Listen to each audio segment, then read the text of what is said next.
Bonjour, bienvenue pour une nouvelle vidéo, cette fois-ci pour vous présenter une figurine de la collection Chevalier du Zodiaque Saint Seiya en japonais avec le personnage de Seiya. Alors il y a très peu de temps que je vous ai fait une figurine sur le personnage de Ikki. Alors deux souvenirs, le premier c'était celui-là qui était sorti. Et par la suite ils ont sorti Ikki, j'ai vu que le troisième c'était Shiryu. Et il y a des grandes chances que l'on ait Yoga et Shun qui soient sortis dans incessamment sous peu. Voilà, donc figurine à 25 € que vous trouvez dans les magasins spécialisés, voilà. Donc j'avais déjà fait une ouverture sur le personnage d'Ikki où j'avais trouvé qu'effectivement je trouvais ça un peu onéreux par rapport à la qualité du produit. Effectivement, des fois en mettant 5 € de plus et même pas, des fois on est au même prix, on a des figurines qui sont quand même beaucoup plus belles et beaucoup plus détaillées. Donc je trouve que sincèrement ils se sont pas loupés, enfin ils se sont pas foulés plutôt sur cette collection là. Mais comme j'ai commencé à faire cette collection, j'ai bien envie de prendre ces personnages effectivement de Chevalier du Zodiaque, parce que j'ai vu que les figurines qui sortaient articulées avec des armures, ça chiffre tout de suite à 120 ou 150 €, donc c'est déjà pas le même tarif. Voilà, donc comme je voulais garder un petit côté Chevalier du Zodiaque, vu que c'était un des mangas qui avait bercé mon enfance aussi, tout comme Dragon Ball et certains mangas, je me décide à faire cette collection et à au moins avoir les 5 personnages, les Chevaliers de Bronze, qui vont sortir. Voilà. Une figurine que vous trouvez dans les magasins spécialisés, voilà. Et après, sinon, vous pouvez les commander sur Internet dans certains autres magasins spécialisés où vous pourrez justement trouver votre bonheur. Donc, je pense que ces figurines sont accessibles pour à peu près une vingtaine d'euros, 20, 25, peut-être 30 sur certains sites. À côté de ça, vous pouvez peut-être tenter votre chance sur AliExpress ou Wish. Après, peut-être que ces figurines, vous pourrez les trouver à moins de 10 balles, hein, c'est possible aussi. Hein. Puis après, vu que elles sont pas très qualitatives, pas très détaillées, peut-être que vous aurez un produit qui sera assez proche de ça, quoi. Voilà. Vous pouvez la tenter, ça peut être intéressant. Voilà, parce que je trouve quand même que 25 € pour ça, c'est un peu cher. Donc voilà, donc là, hop, je vais vous l'ouvrir. Alors, le truc que je comprends pas, c'est que visiblement, moi j'ai voulu l'ouvrir tout à l'heure, et je l'ai ouverte d'ailleurs, mais elle était déjà ouverte. J'ai pas compris, visiblement le scotch avait déjà été découpé. Alors je me demande si en magasin, en fin de compte, est-ce qu'ils ont ouvert la boîte pour vérifier soit le produit, soit un client a demandé à le vérifier, et puis finalement il l'a pas pris, je sais pas.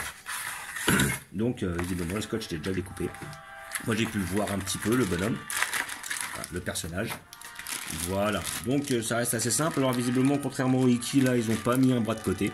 Voilà, parce que je trouvais pas le délire. Enfin, je comprenais pas trop le délire. Alors maintenant, est-ce qu'on est proche, là? Ouais. Je regarde, ouais. Ouais, on est assez proche. Ok. Donc, nous allons l'ouvrir. Donc, on a des personnages qui sont quand même assez petits. C'est vrai que je m'attendais à plus gros. Je vais pas me plaindre parce que je suis pas un fan des grosses figurines, même si parfois j'en prends, effectivement. Mais c'est toujours un regret quand elles sont trop grosses. Voilà. Donc, le personnage, il est en une pièce, ici présent. Et on a le bonheur de le voir tenir tout seul, évidemment. Tangue un peu, mais je vais pouvoir me séparer de cette bouse qui lui sert de socle. Entre autres, ça. C'est vraiment pas terrible. C'est un peu dommage pour le Ikki qui soit obligé d'avoir son socle. J'aurais préféré qu'il tienne sans, mais bon, après, on n'a pas trop le choix. Donc, nous allons voir de près ce que ça donne. En fait, après, je pense que je ne suis pas ébloui par chaque figurine individuellement. Là même le Seiya, il n'est pas hyper ressemblant. Je remarque que sa coupe elle est un peu plus hirsute, on va dire. Hirsute, je crois que c'est ça le mot. En fin de compte, il a l'air plus touffu. Mais je trouve pas hyper ressemblant avec Seiya, quoi. Sincèrement, je vais regarder encore la photo sur le truc là. Mais franchement, je vais regarder là. Ouais, moi ce Seiya me paraît un peu mieux. Alors à moins que ce soit moi là qui me pose... Ouais, bon. Donc là, on a toujours le petit côté lambeau, là, au niveau des vêtements, qui est pas mal, voilà. Bon, on voit très bien qu'il vient de se prendre une raclée. Alors peut-être qu'il a déjà perdu son armure lors d'un échange, et puis en fin de compte, il est obligé de s'y mettre à main nue, corps nu, avec sans armure. Donc effectivement, il est beaucoup plus vulnérable, parce que l'armure est là pour les protéger de coups qui sont donnés à la vitesse du son, voire à la vitesse de la lumière. Voilà, donc on a des petits effets jaunâtres, là, c'est pas mal, mais c'est pas non plus exceptionnel. Voilà. On a justement les petites ouvertures les petites déchirures sur le déguisement. c'est pas mal. Là, on voit les lambeaux et tout. Voilà, comme quoi il vient de se prendre une attaque. Donc on est sur une figurine qui est très légère. Après, comme je disais, bon, la dernière fois, moi je pense que je vais prendre les 5 pour me taper le délire, même si elles sont un peu chères. C'est vraiment histoire d'avoir les persos. Après, moi, je ne les conseille pas spécialement, parce que je les trouve assez cher niveau qualité-prix. J'ai même remarqué que sur les figurines de la collection Street Fighter que je prends, qui sortent à 11,99 € chez les marchands de journaux, c'est-à-dire quand même 2 fois moins cher, on arrive sur des figurines qui sont quand même plus lourdes, plus détaillées et plus qualitatives. Donc là, je pense que, sincèrement, à moins qu'ils aient payé la licence hyper cher et qu'ils essaient de se rentabiliser sur le prix des figurines, là, franchement, pour moi, je trouve que c'est excessif niveau prix, quoi. Et voilà. Mais bon, j'aime bien, moi, quand je fais une bêtise, je la continue jusqu'au bout. Voilà. Et c'est surtout histoire d'avoir un petit clin d'œil à la série Chevalier du Zodiaque que je le prends. Donc après, le maillot, il est pas mal fait, mais sans plus. Voilà, on a un corps assez fluet qui est quand même assez dans le but de respecter le manga, parce que c'était des adolescents de 13-14 ans et qui étaient vraiment pas balèzes, quoi. Ils n'étaient pas musclés. Après, voilà, les chaussures sont correctes, elles sont bien faites. Voilà, c'est pas mal. Voilà, on va dire c'est pas mal, on va dire plutôt bof. Est-ce que je la conseille? Pas spécialement. Par contre, après, niveau qualité-prix, je trouve pas ça terrible. Mais après, on en a tellement peu des figurines de Chevalier Zodiac, ou alors faut débourser un prix à la 100, 110, 150 par rapport à certaines pièces. Voilà quoi. Donc après, c'est aux gens de voir. Mais après, je conseille pas les gens de se précipiter dessus, quoi. Voilà. Donc figurine à 25 € que vous pouvez trouver dans les magasins spécialisés. Vous pouvez la commander sur d'autres sites, des magasins, tout ça, Namek Toy, Kamea Shop. Il y a plein de mangas, enfin il y a plein de magasins de mangas qui doivent faire ce genre de pièces. Voilà. Après, pour moi, même 25 € c'est excessif. Vous arrivez à les avoir moins cher, c'est très bien pour vous. Parce que franchement, ça les vaut pas. Voilà, et puis comme d'habitude, j'ai prévu une petite place à cet effet. Moi, je pense que je serai plus satisfait quand j'aurai les 5 et finalement, je mettrai les 5 les uns à côté des autres. Là, j'aurai la sensation d'avoir quelque chose d'intéressant. Mais quand je les regarde individuellement, je suis réellement pas emballé. Voilà.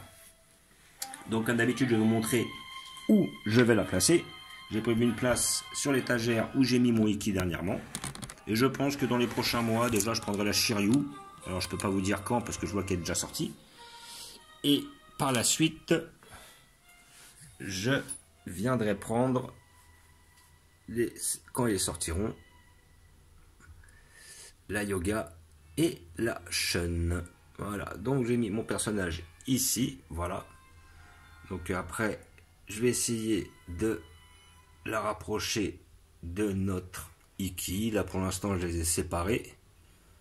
Mais par la suite, je me rapprocherai et j'essaierai après par la suite de les, on va dire, je pense que je vais décaler ma Kenshin et décaler ma Fly sur les côtés, et comme les figurines sont assez petites, je mettrai les 5 personnages de Chevalier Zodiac, les 5 guerriers de bronze, soldats de bronze, comme vous voulez, au centre. Voilà. Donc là après, c'est sur cette étagère que j'ai mis tout mon arc, on va dire, voilà, Club Dorothée, ou mon arc où j'ai un peu mes électrons libres, on va dire. Donc vous pouvez voir sur la droite, vous avez Nicky Larson, Laura. Après, vous avez derrière le Raoul de Ken le Survivant. Vous avez 2 personnages du manga Bastard derrière. Devant, vous avez le manga Fly avec le manga Kenshin. Enfin, le personnage de Kenshin du manga Kenshin le Vagabond avec Shishio sur votre gauche. Avec les pansements et la tenue violette. Et puis tout derrière, vous avez 2 personnages, dont Miyamoto Misashi, issu du manga Vagabond. Et après, vous avez les 2 personnages de Saint Seiya. Donc c'est un peu mon tronc commun. Après, j'essaierai par la suite de surélever les figurines derrière, histoire de donner un petit peu plus de relief à celles du dessous.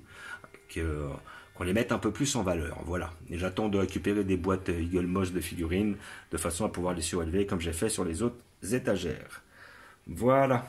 Donc, comme d'habitude, je vous remercie d'avoir regardé. Je vous dis à bientôt. N'hésitez pas à vous abonner ou à mettre des pouces. Et je vous dis ciao.